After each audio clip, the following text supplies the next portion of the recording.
तो झुपड़िया सजाऊंगी, मालूम पड़े मुंह फूला के अपने कमरे में चली जाऊंगी, तो कहां मतलब था? एक भाव अपने भीतर प्रकट करे।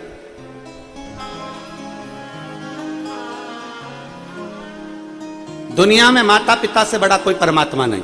शिव महापुराण की कथा कहती है, जीते जी हमने राम का स्पर्श नहीं करा, हमने राम को नहीं देखा, हमने राम को नहीं छुआ, पर अपने माता पिता के चरण अगर छू लेते हैं तो समझ लो कि मैंने राम को छू लिया है, मैंने राम का स्मरण कर लिया है। अगर मैंने चरण छू लिया, अपने माता पिता के चरणों का स्पर्श कर लिया।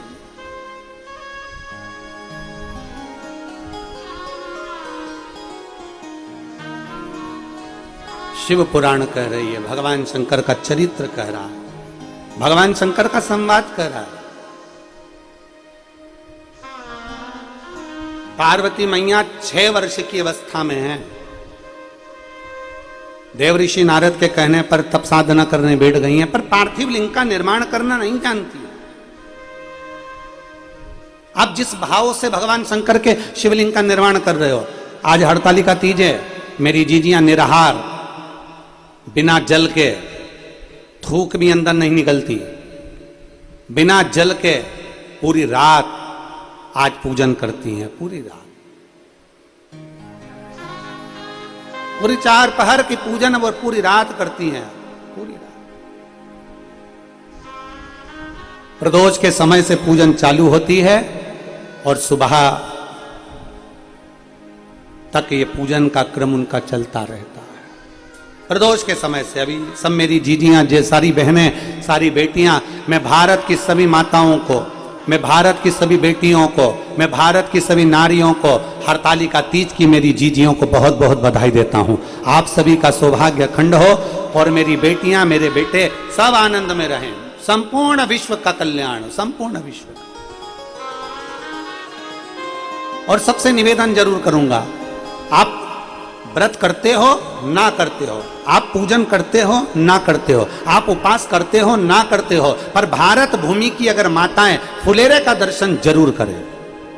आपके नजदीक में किसी के घर में फुलेरा बंधा हो तो से विनती कर कर जाएं, हमको फुलेरे का दर्शन करना है। अगर मंदिर में फुलेरा बंधा है तो वहां जाकर दर्शन करें, पर 5 जगह पर, 7 जगह पर फुलेरे का दर्शन अवश्य करें और बाबा से विनती भी अवश्य करें, बाबा मैंने तेरे ही भरोसे, बाबा तेरे ही भरोसे हवा बिच उड़ती जावांगी, बाबा डोर हतो छड़ी ना मैं कटी जावांगी। प्रति आज का दिन आपके जीवन का एक आनंदमय दिन होना चाहिए। सावन के महीने में केवल शिव जी की आराधना होती है, श्रावण के महीने में केवल शंकर जी की आराधना होती है, पर भादो के महीने में शंकर भगवान, पार्वती मैया, गणेश जी, सदानंद कार्तिकेय जी, अशोक सुंदरी, भगवान शंकर की 5 बेटियां जया, विषहरा, शामली बारी, दौतली, देव, ये सब प्रसन्न होती है। ये फुलेरे में जो मालाएं लगती हैं, ये फुलेरे में जो फूल की मालाएं लटकाई जाती है, ये भगवान शंकर की बेटियों के भाव से, भगवान शंकर के एक परिवार की उन्नति के भाव से। फुलेरे का मतलब होता है कि खूब फलो फूलो, खूब फलो फूलो।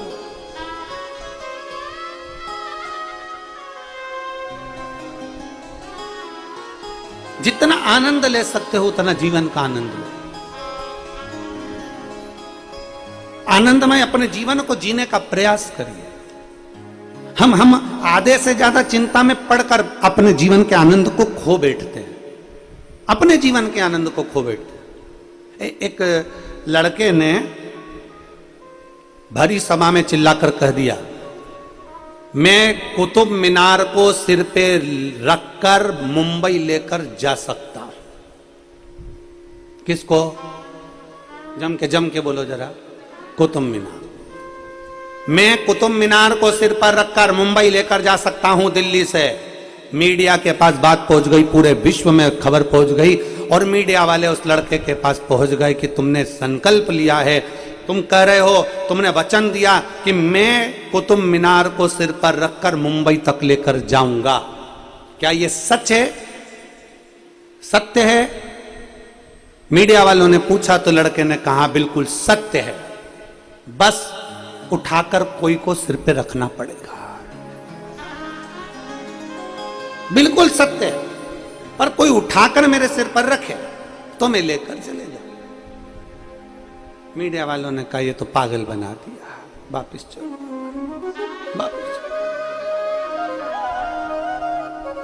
शिव पुराण कह रही है हमें शिव मिल सकता है, हमें शंकर मिल सकता है। दुनिया के लोग कहते हैं क्या जल चढ़ाने से शंकर मिल सकता है, क्या शंकर जी को बेलपत्र चढ़ाने से शिव जी मिल सकते हैं। अब दुनिया के लोगों को शिव महापुराण के पहले, जो शिव महापुराण की कथा पहले नहीं सुनी थी, तो लोग हरतालिका तीज के फुलेरे का महत्व नहीं जानते थे, लोग फुलेरे का वर्णन नहीं जानते थे, फुलेरा दूज का मतलब नहीं जानते थे। दुनिया के लोग भगवान शंकर की हरतालिका तीज के फुलेरे के महत्व को नहीं जानते थे। मंदिर के अंदर भी फुलेरे नहीं बनते थे। पर जब से दुनिया के लोगों ने शिव महापुराण की कथा को अपने हृदय से लगाया है, दुनिया के लोगों ने शिव महापुराण की कथा को सुनना प्रारंभ किया, तब से इस फुलेरे का महत्व दुनिया के लोगों को मालूम पड़ा कि इस फुलेरे का महत्व क्या है, इसकी छत्र छाया का महत्व क्या है।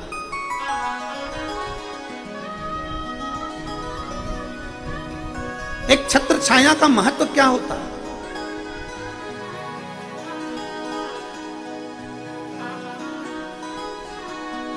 आप लोगों में से किसी ने श्रीमद् भागवत सुनी है? बोलो बोलो, जम के बोलो जरा, सुनी है? भागवत जी में एक प्रसंग आता है वामन भगवान को, एक हाथ में छत्र, दूसरे हाथ में कमंडल, भिक्षा मांगने के लिए राजा बलि के दरवाजे पर पहुंच जाते हैं। राजन भिक्षाम देई, राजन भिक्षाम देई।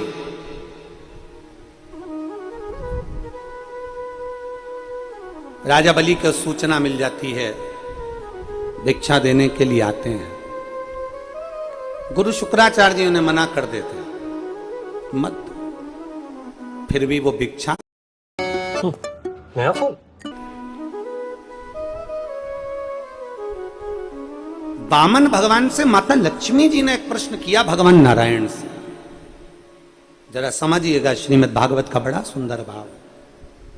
माता लक्ष्मी जी ने वामन भगवान से, भगवान नारायण से एक प्रश्न किया कि आप भिक्षा मांगने के लिए जा रहे हो, कमंडल लेकर जा रहे हो, यहां तक तो ठीक है, पर ये छत्र भिक्षा मांगने के लिए छत्र की क्या जरूरत है?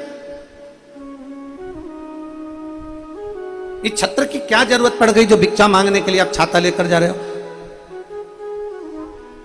अगर कोई ब्राह्मण किसी के दरवाजे से कुछ लेने के लिए जाए और बड़ा ठाट बाट में छत्र लगाकर, सोने का चवण डोलाते हुए, सोने चांदी की खड़ाऊओं को धारण करते हुए, चंदन खड़ाऊ पहनकर, खूब सुंदर परिधान, खूब सुंदर वस्त्र आभूषण पहनकर अगर किसी यजमान के यहाँ जाए और यजमान के यहाँ जाकर कहे भिक्षाम देहि, तो यजमान भी अंदर से कहेंगे बताओ इतना ठाट में तो आया है, इतना ठाट में आया है, इतनी महंगी महंगी गाड़ी से उतर रहा है, इतना महंगा महंगा ठाट है, इतना बड़ा मोबाइल कटे हुए सेवफल का, एप्पल का चला रहा है, और मालूम पड़े तो भी भिक्षा मांगने के लिए आ रहा है। अब उसके भीतर एक भाव प्रकट कि ये कैसा, तो लक्ष्मी जी ने भगवान नारायण से कहा कि आप भिक्षा मांगने के लिए जा रहे हो, आप भिक्षा लेने के लिए जा रहे हो राजा बलि के दरवाजे पर, एक हाथ में तुम्हारे कमंडल चलेगा, दूसरा बाजू में चटाई रखी है वो भी चलेगा कि आसन पे बैठना है, पर ये छत्र लेकर जाने की क्या जरूरत है? भगवान नारायण मुस्कुरा दिए और भगवान विष्णु ने मुस्कुरा कर कहा लक्ष्मी ये छत्र मैं अपने लिए लेकर नहीं जा रहा हूं, ये छत्र मैं अपने लिए लेकर नहीं जा रहा हूं। तो छत्र किसके लिए लेकर जा रहे हो? छत्र किसके लिए लेकर जा रहे हो? भगवान नारायण ने वामन अवतार में माता लक्ष्मी से कहा, वामन पुराण कहती है, भगवान विष्णु की पुराण कहती है, सुंदर वामन भगवान का चरित्र श्रीमद् भागवत कहती है, भगवान कहते हैं ये छत्र मैं अपने लिए लेकर नहीं जा रहा हूं लक्ष्मी, जब राजा बलि के पास में देने के लिए कुछ नहीं होगा, सब कुछ दे देगा, 3 पग में मैं सब कुछ नाप लूंगा, और राजा बलि के पास जब कुछ भी नहीं रहेगा तब वो अपना शीश मेरे चरणों में रख देगा, जब चरणों में रखेगा तो मेरे छत्र की छाया उस राजा बलि पर पड़ जाएगी, और जो मेरी छत्र छाया में आ जाता है उसे वापस पुनः वही की वही प्राप्त हो जाता है। मेरी छत्र छाया में।